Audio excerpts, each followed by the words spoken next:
여러분 안녕하십니까? EBS 초대석 정관용입니다. 기원전 387년 플라톤이 세운 아카데미아가 서양 대학의 효시로 불리워지고 있습니다.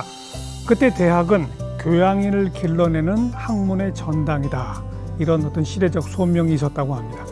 그런데 현대사회 요즘은요, 실용적 학문 또 취업 걱정 이런 것 때문에 대학의 교양 교육이 좀 도외시되고 있죠. 하지만 지금이야말로 대학의 교양 교육이 시대 흐름에 발맞춘 창의 융합형 인재를 길러내는 밑바탕이 된다, 이렇게 강조하고 계신 분이 있습니다. 벌써 2005년에 한국교양교육학회를 발족시키셨고요. 한국의 교양 또 대학의 교양교육 이 발전 방향을 계속 연구하고 모색하고 계신 분 오늘 초대했습니다. 우송정보대학교의 손동현 청장 함께 만나 뵙죠. 총장님 어서 오십시오. 반갑습니다. 네.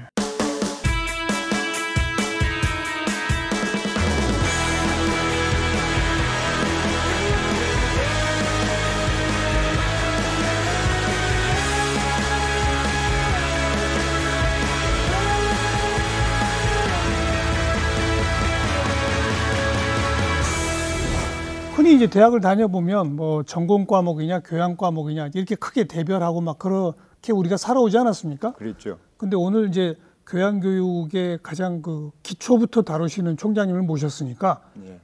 단도직입적으로 교양이 뭡니까? 교양이. 글쎄요, 그 교양이라는 말이 워낙 다의적이고 함축적이고 광범해서 심지어는 대학 교육에서조차도 그런 잡다한 것들을 다 포섭하려고 하는 경향들이 있어 왔어요. 예. 그러니까 대학의 고등교육에 국한해서 저는 말하고 싶은데요. 그렇게 볼 때는 대학에서의 교양교육은 기초학문 교육이어야 한다, 저는 이렇게 강조를 하고 싶어요. 기초학문이라면 실용학문과 구별되는. 그렇죠. 네, 예. 네. 직업 능력을 함양하는 교육과는 일단 거리를 두고 그 인간과 세계에 대해서 그 근본적인 원리나 이런 것을 순수하게 지적으로 탐구하는 그런 것이 이제 기초 학문인데 이것이 지금 오늘날 좀 많이 소외되고 있죠. 뭐 흔히 말하는 문사철 이런 겁니까? 문학, 그렇죠. 역사, 철학 뭐 이런 거. 그거는 이제 인문학이고요. 인문학뿐 아니라 기초 사회과학, 정치학, 경제학, 뭐 심리학 이런 것도 있고요. 자연과학도 마찬가지입니다. 그러네요. 수학, 물리학, 이런 화학, 이런 기초 학문 분야의 교육이 이제 대학에서의 교양 교육이라고 하면 그런 교육이 줄을 이뤄야 된다는 것이 이제 저희들 생각이죠. 그런데 인문학, 사회과학, 또 자연과학의 기초과학 다 전공이 있잖아요. 전공이 있죠. 그 분야별로 다 있잖아요. 전공이 있긴 있는데 많은 대학들에 현재 보면 그런 학과들이 점점 없어지고 있습니다. 맞아요. 축소되고 특히 인문학 쪽에서. 인문학도 그렇고요. 사회과학도 그래요. 이 지방에 내려가서 사립대학의 형편을 보면 거의 전멸하다시피 해 있습니다. 그러니까 이제 수도권에 있는 뭐 국립대학은 물론 다르고요. 수도권에 있는 큰 대학들은 그런 기초학문 학과들이 존재하거든요. 그럼요. 그런데도 그 학과의 교육 내용이 조금씩 그 변화를 겪어요. 그래서 이 실용학문 중심, 뭐 직업교육 중심의 쇠퇴를 외면하지 못하고 그런 경향이 있어서 굉장히 안타깝죠. 그런데 우리 총장님께서 벌써 오래전부터 교양교육, 특히 대학에서의 기초학문 교양교육이야말로 시대 흐름에 맞는 인재를 만들어낼 수 있다. 왜 그렇습니까? 왜? 뭐 오늘날 다들 하는 얘기가 뭐 격변의 시대라고 그러잖아요. 그럼요. 문명사적 전환 이런 말도 쓰고요. 뭐 항상 그래요. 그런데 제가 보기에도 이 디지털 기술이 등장하면서 우리 지식사회가 많이 바뀌고 있는데 예상되는 어떤 지식 영역의 범위가 흐려지고 넓어지고 그렇기 때문에 좀 직설적으로 말씀드려보자면은 지금 뭐 어떤 학문 분야가 각광을 받는다. 뭐 회계학을 열심히 공부하면 나중에 회계사가 되고 그렇기 때문에 그걸 열심히 공부해야 된다. 지금까지는 그런 논리가 이제 타당시 되어 왔죠. 예. 그러니까 각 전공 분야마다. 그런데 이렇게 불투명하게 되면 미래가 보험을 들어야 된다고 봐요, 저는. 언제 또 뭐가 바뀔지 모르니까. 그렇죠. 회계사가 필요 없어질지도 모르니까. 그렇죠. 바로 그겁니다. 그러니까 이 문명사적 전환이라는 것이 그냥 하는 말이 아니라 실제로 이 전환이 되고 있는데 예. 어떻게 될지 잘 모르거든요. 예. 그러니까 이럴 때는 보험을 들어놔야 되는데 그 보험이 기초과학이다. 기초학문이다. 저는 그렇게 주장하고 싶은 거죠. 근데 뭐 인터넷 뒤져보면 필요한 모든 지식이 다 나오잖아요. 예. 심지어 요즘은 AI한테 뭐 내가 검색 안 해도 예. AI한테 찾아줘 그러면 다 찾아주잖아요. 예, 그렇습니다. 찾아만 주는 게 아니라 거의 리포트처럼 만들어주잖아요. 예. 그런데도 대학에서 기초학문을 배워야 합니까? 인공지능이 예. 우리의 사유를 대신해요. 그런데 우리의 사유 내용에는 면밀히 검토해 보면 두 가지가 있어요.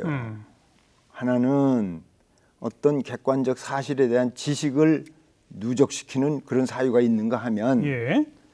또 다른 하나의 사유는 우리 눈엔 잘 안 보이는데 객관화시키기도 어려운데 그런 사유를 하는 사유, 사유에 대한 사유.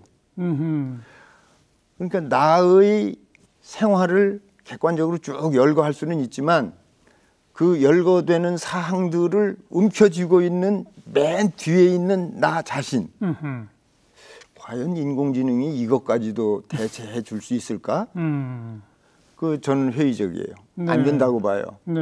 그러면은 그러한 뭐 이제 철학적으로 주체성이라는 말도 쓰고 심리학에서 자아라는 말도 쓰고 있는데 예. 그런 주체성 자아를 튼튼하게 하고 함양하는 그런 교육은 그럼 어떻게 될까? 그 인공지능에 다 맡겨서 될까? 안 될 것이다.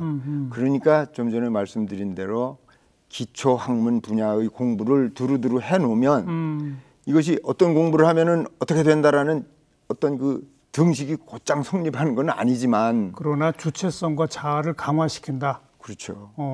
바로 바로 거기서 요즘 많이 강조하는 창의적 사고가 나오거든요. 예. 저는 창의성이라는 것이 뭐 하늘에서 갑자기 떨어지는 것이 아니라 여러 가지 것들을 융합할 때 새로운 문제에 대한 새로운 해법을 찾을 수 있다고 보는데 그 여러 가지 것을 융합한다고 그럴 때 어떤 여러 가지를 융합할 것이냐. 예.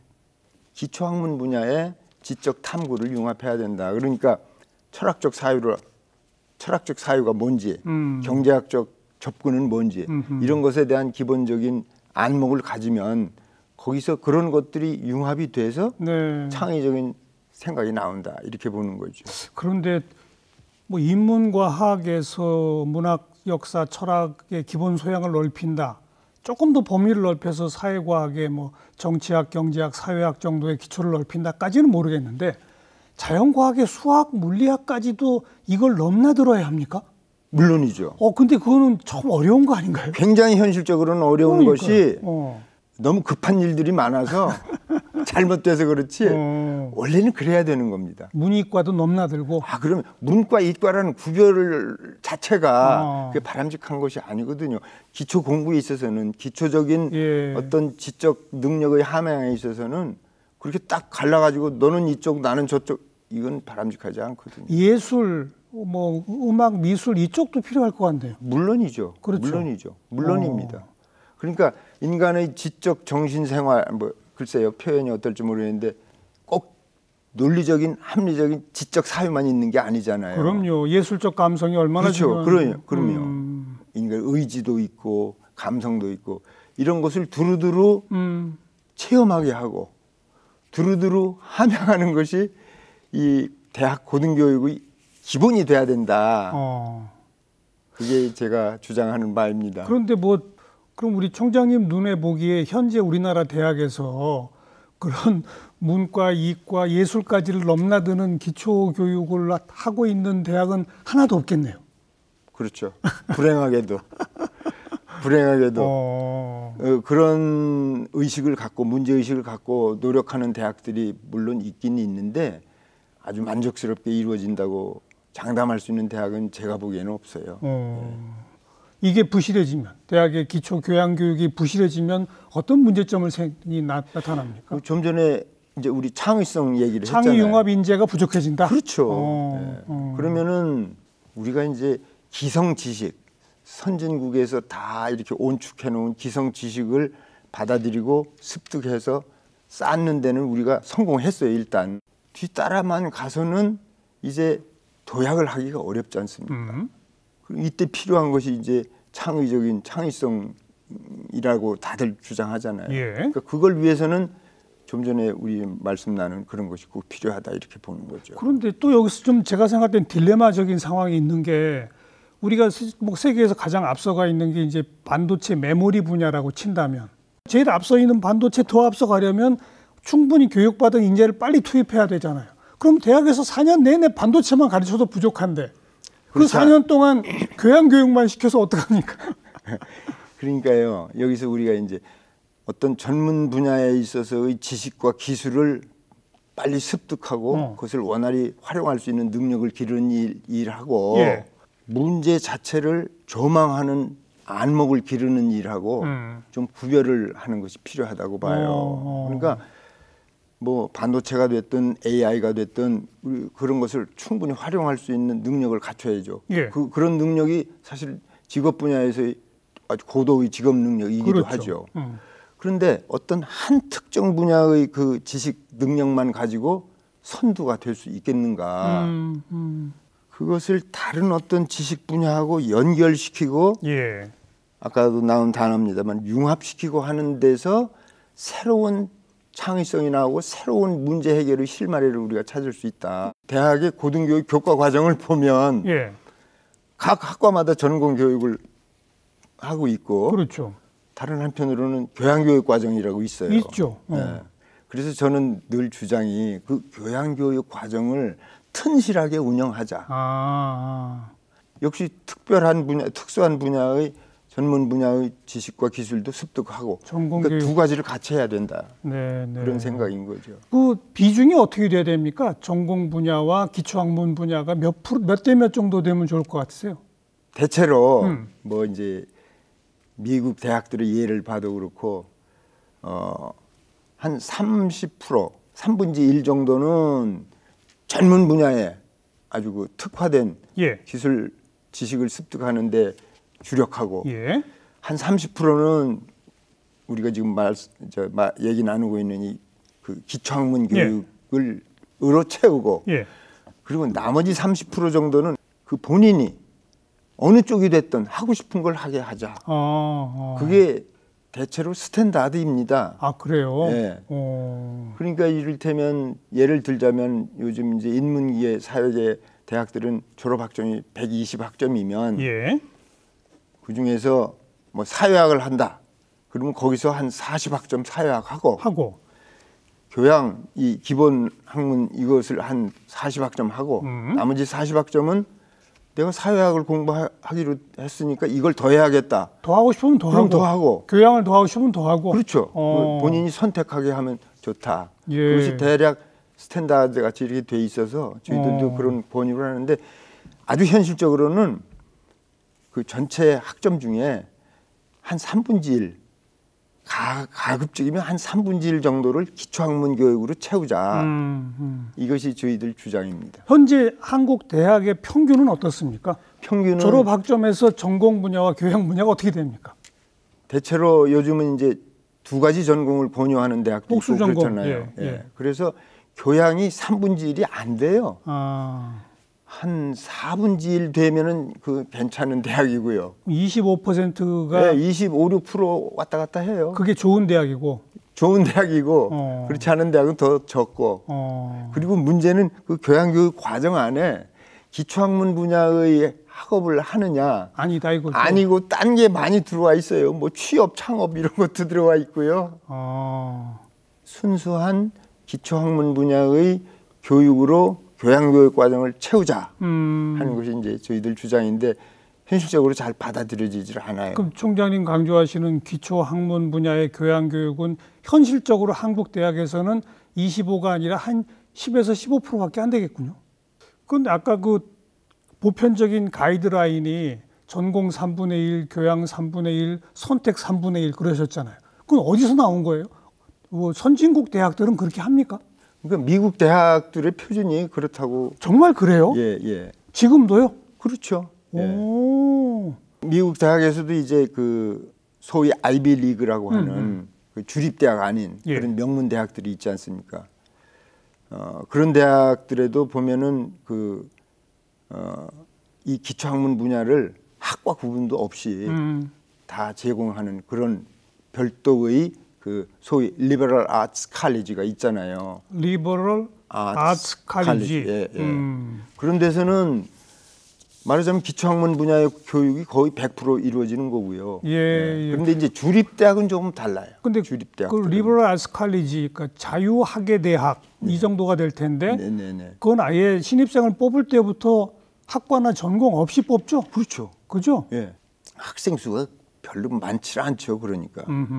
그 뭐 지금 우리나라에서는 하버드, 예일 뭐 이런 데만 많이 알려져 있지만은 미국에는 그 소규모의 리버럴 아츠 칼리지들이 많이 있는데 예, 그게 다들 명문이죠. 그러니까 대개 그 학교를 나온 사람들은 이제 전문대학원, 뭐 법학전문대학원, 의학전문대학원 뭐 이런 데로 경영전문대학원 이런 데로 진출하고 그러죠. 그래서 금년에 서울대학에서 학부대학을 만들었잖아요. 이제 명실공히 자유학예 학업을 시키려고 작정하고 만든 게 지금 서울대학의 금년에 그 학부대학이거든요. 예. 예. 거기서는 학생 그 모집하는 학생이 170명인가 그 정도밖에 안 되죠. 예, 예. 대전에 있는 대전대학이라고 있는데요. 예. 거기서 2015년에 그 대전대학의 그 학교 법인 이름이 해화 학원이에요. 그래서 해화 리버럴 아츠 칼리지라고 아주 이름을 그렇게 붙였어요. 예, 예. 미국의 그 소규모 자유학예 대학들이 거기 졸업한 학생들은 아까 대부분 뭐 로스쿨이나 MBA나 의학전문대학원 간다고 하셨는데 거기 가지 않고 바로 취업도 잘 됩니까? 잘 되죠. 잘 돼요? 재미있는 것이요. 네. 그 미국의 그 해군 상관학교 있는 그 근처에 세인트 존스 칼리지라고 있어요. 아이고 유명하죠. 다 알려져 있잖아요. 예, 우리나라에도. 뭐 고전 읽힌다. 그러니까요. 뭐 그런데 제가 가봤더니 고전만 읽히는 교육을 하는 게 아니라 실험과학도 다 해요. 그리고 악기 하나씩 다 다루게 하고. 고전 읽고 자연과학하고 자연과학하고 악기를 다루고. 악기 다루게 하고. 이야 진짜 그러니까 그야말로 직업교육하고는 아무 상관이 없는 공부를 그러네요. 시켜요. 그런데 월스트리트 증권가에서 이 학교에다 주문을 한대요. 우리 회사에 이번에 몇 명만 좀 보내달라. 금융회사에서 왜? 경제학 공부한 학생이 아닌데? 아니죠. 사실 증권회사는 이렇게 말할 수 있을 거예요. 이 세태의 시류를 가장 민감하게 반응하는 곳 아니겠어요? 시대의 흐름. 예, 예. 그래서 잘 나갈 기업, 그렇죠. 잘 팔릴 상품 예, 이런 걸 예, 알아야죠. 예, 그렇죠. 미래를 예측하고 하는 데서 어느 직업 분야보다도 민감할 거라고 보잖아요. 근데 그런 어떤 식견을 가진 사람을 필요로 하는 거예요. 물론 거기도 뭐 회계 잘하는 사람, 뭐 IT 잘 다루는 사람 필요하겠지만 있겠죠. 예, 이런 사람도 필요하다 그거죠. 네, 그런 미국의 사례를 우리도 만들어낼 수 있다. 시도를 하고 있어요 지금.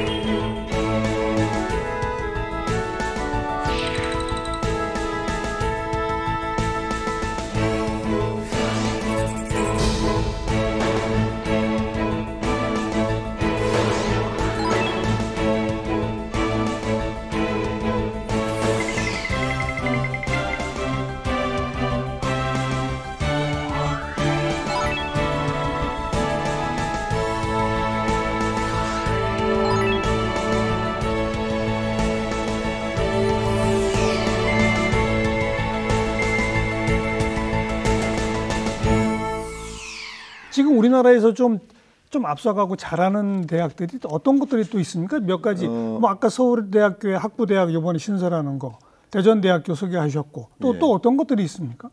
뭐 그렇게 자유학예 교육을 본격적으로 하는 대학은 아직은 없지만 그래도 이 교양교육 과정을 내실 있게 운영해야 된다는 그런 어떤 의식을 갖고 그래도 좀 앞서가는 대학교가 제가 알기로는 연세대학하고 성균관대학하고 경희대학하고 그렇습니다. 연세대학은 어떤 실험을 하고 있죠? 연세대학에서는 2000년에 벌써 저 학부대학이라는 걸 만들었어요. 그래서 1학년을 다 학부대학으로 뽑았었죠. 몇 년 하다가 도저히 안 돼서 다시 학과 단위로 학생을 뽑았는데 그때 그 몇 년 동안은 왜 송도에서 가르치고 그러지 않았어요? 1학년? 아니 그 후에 그 후인가요? 송도로 1학년이 다 간 건 얼마 전이에요. 그래서 사실은 그 1학년을 다 송도로 보내고 나서 연세대학에서는 교양교육이 활발하게 된 거예요. 성숙해지고. 그래서 저는 그거 굉장히 높이 평가해야 합니다. 특히 그 교실에서만 수업하는 게 아니라 비교과 활동이라는 걸 잘해요. 어떤 거? 예를 들면 어떤 걸 합니까? 그러니까 뭐 동아리 활동 비슷한데 그게 학점을 줘요? 학점 주는 것도 있는데 학점 주는 교과목하고 연계시켜가지고 네, 그런 활동을 연세대학이 제일 활발해요 보면. 네. 그리고 성균관대학은 연세대학에서 학부대학 만든 걸 보고 한 5년 뒤에 성대에서도 학부대학을 만들었어요. 근데 성대가 잘하는 점은 지금도 학과 단위로 학생을 안 뽑아요. 아 그래요? 네, 그냥 전체를 뽑아요. 학과 단위로 뽑을 수밖에 없는 학과 분야가 있죠. 의과대학, 뭐죠 사범대학, 그다음에 뭐 예체능계, 그거는 학과 단위로 뽑죠. 할 수 없이. 근데 나머지는 그냥 계열로만 구분하고 그냥 뽑아요. 그걸 지키고 있어요. 성대는. 그리고 그 교육 과정도 보면은 기초학문 분야를 많이 늘려고 애를 많이 쓰고요. 그러고 있습니다. 또 한 대학이 경희대학인데 경희대학에서는 보통 이제 교양교육 과정을 크게 두 가지로 유형화시키거든요. 하나는 코어 커리큘럼이라고 이제 영어로. 그래서 어떤 교과목을 잘 만들어서 모든 학생들한테 이제 제공하는 그런 게 있고. 핵심 교양 보통 그렇게 부르죠. 맞습니다. 우리말로 하면 핵심 교양이죠. 경희대학에서 그 도정일 교수가 옛날에 있을 때 그걸 만들어 가지고 모든 학생들이 그걸 다 듣게 한 거예요. 근데 그 내용을 보면은 거기는 문학도 있고 사회학도 있고 정치학도 있고 자연과학도 있고 그래요. 그 보셨는지 모르지만 우리가 사는 세상이라는 제목의 책이 벽돌짝만한 게 있어요. 그 뭐 문학, 사회학, 뭐 철학 이런 것들을 묶어 가지고 한 과목으로 그런 식인 거죠. 근데 그걸 이제 1학년 전국 모두 배워야 되잖아요. 근데 가르칠 사람이 없잖아요. 아니 문학을 한 사람은 문학은 잘 알지만 자연과학 잘 모르죠. 그래서 그 당시에 교수 연수를 매주 했어요. 교수부터 배워라. 그런데 거기 참여하는 교수들이 그렇게 즐거워했다고요. 그랬겠죠. 자기가 공부한다고. 그런데 그것도 이제 예산이 너무 많이 들어간다고 해서 그 후에 약간 좀 주춤해졌는데 경희대학은 그게 아주 특장적인 교양교육 지침이었어요. 지금도 하고는 있죠. 거기도 뭐 후마니타스 칼리지 이런 게 있잖아요. 그러니까 후마니타스 칼리지라고 그 도정일 교수가 장명을 잘해가지고 거기서 그런 걸 개발을 한 거예요. 그래서 저도 뭐 몇 번 불려가 보고 그랬었는데 그게 말하자면 좀 호소력이 있어서 다른 많은 대학에서도 그걸 좀 비슷하게라도 하려고 애들을 많이 쓰고 그 교양교육을 담당하는 대학 이름도 그 후마니타스 칼리지 이후에 많이 나왔어요. 많이 벤치마킹 해가지고 벤치마킹해서 무슨 호크마 칼리지 뭐 무슨 칼리지 그건 그러니까 좀 선구적이었죠. 우리 대학들도 그 미국의 그 리버럴 아츠 칼리지와 같은 모범 사례를 아니까 조금씩 시도해 보려고는 하는데 현실적인 제약이 두 가지가 있는 거예요. 하나는 당장 취업률, 여기에 이제 어떻게 될까? 이게 하나의 걱정이고, 또 하나는 이미 기존에 학과 편제로 되어 있는 교수들의 비협조와 반발. 맞죠? 아주 적나라하게 지적하시네. 맞습니다. 그렇죠? 그 당장 그 난관을 어떻게 돌파합니까? 취업률을 어떻게 유지할 수 있고, 이 학과 장벽을 어떻게 무너뜨릴 수 있을까요? 뭐 단숨에 되면 벌써 했을 텐데 단숨에는 안 되는데 사실은 기업에서도 어떤 사람을 원하냐 할 때 그 기업의 저기 상위에 있는 이제 이사들 이런 분들은 우리가 지금 얘기하는 이런 교육을 원해요.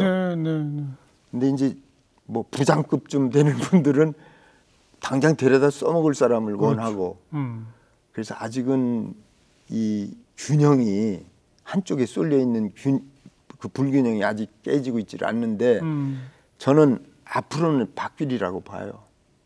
바뀌지 않으면 우리 산업도 제자리 걸음하기 쉽고 예. 대한민국도 선진국으로 도약하기 어렵다고 보거든요. 이 대목에서 제가 좀 강조하고 싶은 것이 우리나라 대학이 자력으로 학교를 운영하는 대학이 많지 않잖아요. 그렇죠. 이건 국민 세금이 들어가야 되잖아요. 그렇죠. 근데 정부에서 세금을 투여할 때는 아무나 아무렇게나 줄 수가 없잖아요. 평가하고 기준이 있어야죠. 평가를 하잖아요. 그렇죠. 근데 그 평가의 뭐라고 할까요? 그 기준? 이것이 바뀌어야 되는데 네. 쉽게 안 바뀌어요. 통념을 바꾸는 것이 그렇게 어려워요. 어렵죠. 예. 좀 아까 우리 뭐 경희대학교 사례를 소개하시면서 교수들도 연수를 계속 받게 했다. 그건 그만큼 우리 대학의 교수님들 자체가 이 융합적인 학과를 넘나드는 어떤 그런 강의를 담당할 만큼의 통섭적 능력이 아직 부족하기 때문 아닙니까? 그렇죠. 그죠? 그렇죠. 근데 뭐 그 유명한 미국 하버드 대학의 마이클 샌델 교수 정의론 예. 이런 그 세계적인 명강의 이런 거는 그야말로 철학, 정치학, 법학 이 모든 걸 넘나드는 학문 아닙니까? 그렇죠. 우리나라 대학에도 그 마이클 샌델 교수 같은 명강의들이 생기고 있습니까? 저는 있다고 보고요. 어. 그러니까 뭐 어느 대학의 어떤 강의가 전 대학가를 휩쓴다 이런 거는 없지만 그 교양기초교육원이라는 그 기구에서 예. 재작년인가 학생들을 상대로 해서 너희들이 들은 강의 중에서 정말 감명 깊고 너의 시야를 넓힌 그런 강의가 있으면 그걸 좀 적어내라 예. 해서 공모를 한 적이 있어요. 오. 예, 그랬더니 뭐 연세대, 이대, 한양대 뭐 이런 데서 여러 강의가 나왔어요. 그래서 시상도 하고 했거든요. 예. 그러니까 어떤 생물학 교수가 생물학과 교수가 이제 질병에 대해서 강의를 했는데 예. 어떤 행정학과 학생이 그 강의를 듣고 야 이거 난 딴 공부해야 되겠다. 그러니까 완전히 새로운 안목을 갖게 되는 그런 사례가 있었어요. 예. 그런 사례는 끊임없이 나오고는 있어요. 그래서 저는 그런 강좌가 많이 나오도록 지원을 해야 된다. 그런 주장을 하고 있죠. 네. 예. 그 기초교육 과정에서 그 평가한 학생들 점수 받았다고 그러셨잖아요. 거기서 제일 좋은 평가받은 과목들이 예를 들면 어떤 거였습니까? 그 연세대학에서 생물학 교수 한 분이 질병과 문명 이런 과목을 개발을 해서 야, 질병과 문명. 다 밀접한 관련이 있죠. 예. 그런 과목이 있었고요. 또 생물학과 철학의 접점 이런 과목이 있었고요. 한양대학에서는 역사로 읽는 테크노 사이언스. 역사로 읽는 테크노 사이언스. 그러니까 역사하고 기술하고가 엮인 거고요. 이화여대에서는 또 현대 물리학과 인간 사유의 변혁. 그러니까 이런 과목들은 아주 신선하기도 하고. 결국은 넘나듦이군요. 그렇죠. 예. 횡단적인. 예. 또 이제 지금 우리가 오늘 이야기 시작하면서 문명사적 대전환기 이런 이야기를 했는데 뭐 AI 시대 뭐 이런 것과 동시에 일각에서는 이제 대학이라는 캠퍼스라는 개념 자체도 필요 없다. 뭐 이런 얘기도 하고 있지 않습니까? 그런 건 어떻게 생각하세요? 저도 많은 부분 동감해요. 그러니까 이제까지의 틀. 그러니까 뭐 수강신청 어떻게 하고 뭐 1년에 뭐 2학기는 어떻게 하고 그 틀. 이거를 꽉 지키고 있으면 거기에 갇히게 되잖아요. 그런데 사실은 지금 대학 밖에서도 지식을 창출하고 지식을 유통하는 그런 기구들이 많이 생기고 엄청나게 그런 많고. 프로그램들이 많이 생겼잖아요. 그러니까 대학이 이제까지와 같은 그 체질을 바꾸지 못하고 그냥 앉아 있으면은 대학이 점점 위축된다고 봐요, 저는. 그럼요. 예. 그러니까 대학도 변신을 해야 된다고 봐요. 변신을. 예. 그래서 저는 그 우송대학에 있을 때 우송대학이 지금도 있습니다만은 보니까 교양교육 과정에 좋은 강의들이 좀 없어요. 그래서 제가 옳다. EBS를 전 평소에 자주 보잖아요. 거의 저희 뭐. EBS 프로그램하고 연계하셨다면서요? 예, 예, 예. 어떻게 하신 거예요? 구체적으로? 그래서 그렇게 된 거예요. 아니, 구체적으로 좀 소개해 주세요. 그러니까 제가 EBS 프로그램을 가끔 보는데 어느 날 아니 이걸 교양교육 과정에다 넣으면 참 좋겠다. 그런 생각이 들어서 EBS 프로그램을 다 뒤져가지고 이제 어떤 강좌 한 세 강좌를 묶어서 과목 하나를 만들고 네 개를 묶어서 만들고 뭐 이런 식으로 두 개만 묶어서 만든 것도 있고 그래서 과목을 제가 만들어 봤어요. EBS에는 강의 프로그램도 꽤 많이 있고 또 다큐멘터리도 훌륭한 게 많고. 글쎄 그 다큐프라미 거기하고 클래스 2 예, 그게 이제 하고. 강의 프로그램이죠. 예. 거기 보니까 뭐 제가 아는 후배 교수들도 있고 제가 아는 동료 교수들도 있고 다들 뭐 기라성 같은 교수들이 최고만 거기 모시죠. 네, 그렇잖아요. 그래서 야 이걸 좀 활용을 하자. 그래가지고 제가 말씀드렸듯이 그걸 묶어서 이제 학생들한테 제공을 하고 그러니까 이제 학교에서는 교수님들이 그 분야를 전공하지 않은 교수님들도 학생들이 그걸 잘 시청하고 그걸 잘 소화하도록 유도하고 관리하고 하는 역할만 하면 되거든요. 예. 그래도 그 교수님이 소위 책임 시술을 다 이제 채우는 것으로 하고. 그럼 학생들은 모여서 같이 그럴 필요 없죠. 그래서 한 학기에 한 3번은 만나요. 교실에서. 물론. 예. 시작할 때, 중간에, 끝날 때 이렇게 3번은 만나지만 평소에는 매주 단위로 이제 매주 그 교과목 그 진행 과정을 마련해 놓은 게 있으니까 매주 단위로 그걸 시청하게 하죠. 그래서 학생들이 좋아해요. 그게 재미있고요. 내용이. 교실에서 딱딱하게 듣는 거하고는 다르잖아요. 아이고, 훌륭한 프로그램들이니까요. 좋은 프로그램들이 얼마나 많아요. 예. 그리고 또 한 장점이 학생들은 아무 때나 보고 싶을 때 보는 거 아니에요. 그렇죠. 자다가도 볼 수 있고. 그걸 좋아하고 그렇죠. 네. 그리고 정말 배우는 게 많았다 그래요? 그래서 몇몇 과목은 학생들이 아주 호응이 좋아요. 네. 그래서 어떤 과목이 그렇게 호응이 좋은가 봤더니 역시 그 관리를 잘하는 그걸 담당한 교수가 관리를 잘하면 학생들이 좋아하고 그냥 뭐 방치해놓으면 안 될 거 아니에요. 그럼 뭐 켜놓기만 하고 안 보기도 하고 뭐 그러겠죠. 그러니까 그런 거를 관리를 해야 되죠. 이제 담당한 교수가. 그래서 사실은 그걸 담당하는 교수들 모아서 또 연수도 했어요. 이렇게 관리하자. 그럼 그 성적 평가는 어떻게 합니까? 그 무슨 시험을 보나요? 어떻게 하나요? 그거는 그 담당하는 교수들이 시험을 볼 수도 있고요. 그 교수 재량에 따라서. 네, 교수들이 되게 시험을 봐요. 중간 시험도 보고 기말 시험도 보고. 그 시험 볼 때는 이제 학생들이 교실에 와서 시험 보죠. 네. 말씀 들어보면 특히 지방에 있는 또 실업계 쪽으로 좀 특화되어 있는 그런 뭐 과거로 말하면 전문대학이나 이런 데서는 굉장히 요긴하게 활용할 수 있겠는데요. 그렇습니다. 그렇습니다. 그 시작을 만들어내신 거군요. 어찌 보면.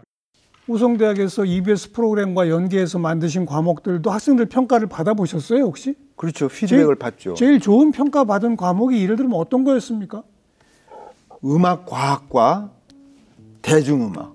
그러니까 음악 대중음악. 과학 하면 이게 굉장히 학술적인 것 같은데 대중음악하고 결부시켜서 강좌를 EBS 콘텐츠를 가지고 이렇게 만들었거든요. 동물과 인간. 지구 생명의 과거와 미래 이런 과목들. 이런 과목들이 그 호응이 좋았던 거는 관리 지도를 잘했던 거예요. 그나저나 우리 총장님은 원래 전공이 철학이시잖아요. 예. 그죠? 예. 근데 어쩌다가 이렇게 교양교육에 대한 강조? 그래서 2005년부터 벌써 한국 이 교양교육 학회 같은 걸 만드시고 왜 이쪽으로 이렇게 꽂히셨어요? 제가 사적인 얘기도 좀 한 말씀 드리고 싶은데 제가 고등학교 졸업할 무렵에 어느 과를 갈까 다 뒤져봐도 갈 학과가 없어요. 그거는 무슨 얘기냐, 내가 앞으로 어떻게 살아야지 답이 없는 거예요. 그래서 그럴 때 EBS 프로그램 이런 걸 좀 봤더라면 괜찮았을 텐데 그 시절에는 그런 게 아무것도 없고 뭐 집안에서 부모님들이 해주는 얘기 뻔한 거고 학교 선생님들도 너 뭐 법대 가라, 경제학과 가라, 성적에 따라서 너는 법대 가면 되겠다, 나중에 판사해라. 뭐.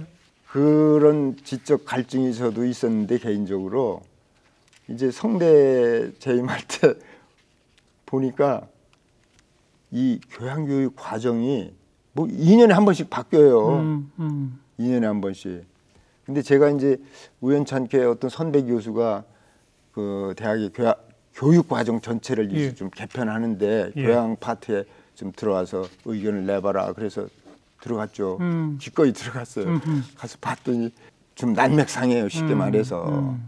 그리고 교무처장 바뀌면 또 뭐 과목 또 바뀌고. 예. 그래서 야 이거 이래서는 안 되겠다 해가지고 우리 학교만 이런가 하고서 다른 학교 봤죠. 그때부터 이제 한국 대학 교양교육의 실태를 조사하시게 된 거군요. 그렇습니다. 제일 먼저 본 거 제가 나온 서울대학. 네, 서울대학부터. 근데 저도 대학 다닐 때 교양교육 엉터리로 배웠잖아요. 서울대학 보니까 여전해요. 연대가 조금 난데 거기도 마찬가지고. 연고대, 서울대, 성대 다 똑같아요. 야 이건 아니다. 교양 과목이라는 게 겨우 외국어 과목 정도 있었던 것 같아요. 그래서 그때 제가 개인적으로 약간 좀 화가 나고 야 이거 이렇게 방치를 해둬서 되나? 대학마다 교양교육 과정은 다 있어요. 그러니까 90몇 년도까지 교육부 고등교육 시행령에 뭐 어떤 분야에서 한과목씩 하라 이런 것까지 있었거든요. 그러니까 다 없애지는 못하고 있는데 이거 거의 방치되어 있는 거예요. 그러니까 각 전공학과에서 교양교육 영역이 무슨 거기에 자기네들 뭐 지분이 있는 것 같이 모든 학과에서 과목 하나씩 내가지고 교육 과정을 구성하고 그랬어요. 그래서 제가 이제 야 이건 이래서는 안 되겠다 해가지고 열을 내기 시작했어요. 우연찮게. 그러다 보니까 이제 이런저런 일을 하게 되고 그랬죠. 그러니까 대학을 가실 때부터 뭘 전공할지 몰라 가장 기본인 철학을 택하신 거고. 그랬죠. 거기 철학과에 가면 혹시 답이 있을까? 글쎄. 그리고 이제 철학 교수로 계시면서 아 이거는 좀 진짜 기초학문 교육이 필요한데라는 생각을 하시다가 교육과정 편성에 어쩌다 참여하고 보니 문제가 보이기 시작했다. 쉽게 말하면 그거로군요. 우리 정 선생님께서 아주 정확하게 정리를 잘해 주시네요. 저보다도. 앞으로 좀 비약적으로 이쪽을 발전시키려면 무슨 묘안이 없을까요? 우선 교육 구조를 좀 바꿔야 돼요. 구조. 예. 그러니까 보통 학사 조직 이렇게 표현들을 하는데 그러니까 우리 대학에는 단과대학 뭐를 둔다. 그리고 어떤 단과대학에는 무슨 학과를 둔다. 그 편제가 있죠. 편제. 우리 익숙하잖아요. 맞아요. 이거를 좀 허물어뜨려야 돼요. 허물어야죠. 이걸 좀 허물어뜨려야 돼요. 이걸 허물어뜨리는 목표는 내용적으로 들어가서 교육 과정을 그러니까 학생이 뭐를 배워야 할지 그 교육 과정을 유연하게 그리고 현실에 적응할 수 있도록 이렇게 바꿔야 돼요. 그렇게 바꾸는 작업을 못할 것도 아니에요. 시도하면 돼요. 그러니까 금년에도 교육부에서 무전공으로 25% 이상 뽑아라 하는 게 그런 거의 시도예요. 시도죠. 예. 우리가 학교 다닐 때 학과가 있잖아요. 철학과.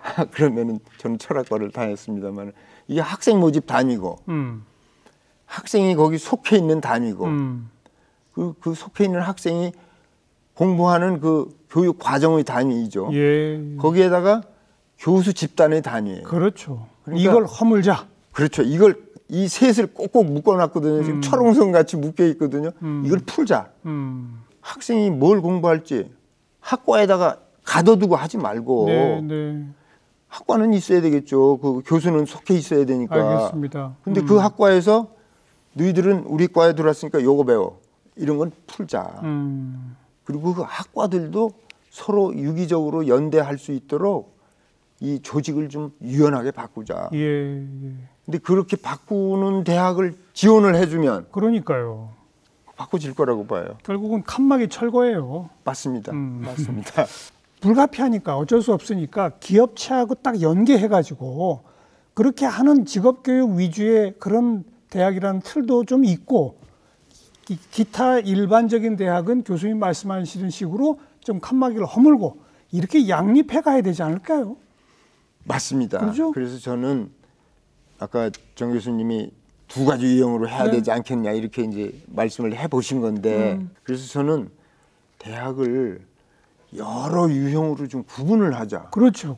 여러 유형으로. 맞아요. 그러니까 정말 학문 후속 세대를 집중적으로 양성할 그런 대학도 있어야 될 테고. 아니 당장 직업교육 열심히 해야 될 네. 대학도 있어야 되고. 근데 우리는 너무 똑같아요. 모든 대학들이 그게 하여튼 병폐가 큽니다. 똑같아지려고 또 하고 있고. 그게 그래서 제가 교육부에 있는 관료들하고 얘기를 해보면은요, 그분들도 문제 의식을 갖고 있잖아요. 있죠.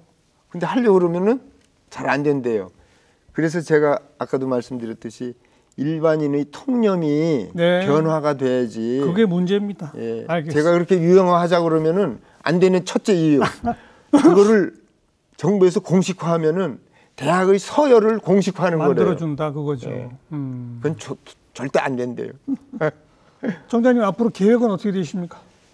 저는 뭐 건강이 허락하는 한 이 대학 교육에 관해서 연구도 하고 질적 변화. 뭐 활동도 하고 예. 그러고 있습니다. 특별하게 뭐 새로 계획 세우는 건 알겠습니다. 없고요. 예. 오늘 아주 귀하고 좋은 말씀 잘 들었습니다. 총장님 고맙습니다. 아이고 불러주셔서 감사합니다. 네, 고맙습니다.